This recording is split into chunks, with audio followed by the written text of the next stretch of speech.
آتش‌سوزی در جایگاه‌های سوخت هنگام سوختگیری بسیار خطرناکه و احتمال انفجار زیاده. شما حتما با خودتون میگین خب اگه ما موقع سوختگیری سیگار، فندک، کبریت و اینجور چیزا رو روشن نکنیم هیچ وقت انفجار رخ نمیده. اما اینو باید بدونید که خیلی وقتا نه سیگار روشن بوده نه کبریت و فندک، اما انفجار رخ داده و تلفات جانی هم داشته. اما چرا؟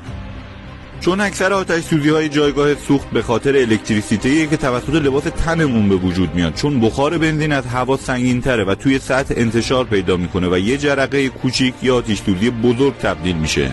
اما من میخوام روشی رو بهتون بگم که دیگه این اتفاق نیفته. برای جلوگیری از این حادثه کافی ابتدا تا انتهای سوختگیری دستتون رو روی بدنه ماشین بذارید. اینطوری الکتریسیته ساکن بدنتون به ماشین انتقال پیدا میکنه و دیگه آتش‌سوزی رخ نمیده. مراقب سلامتیتون باشید. پاینده و پیروز باشید.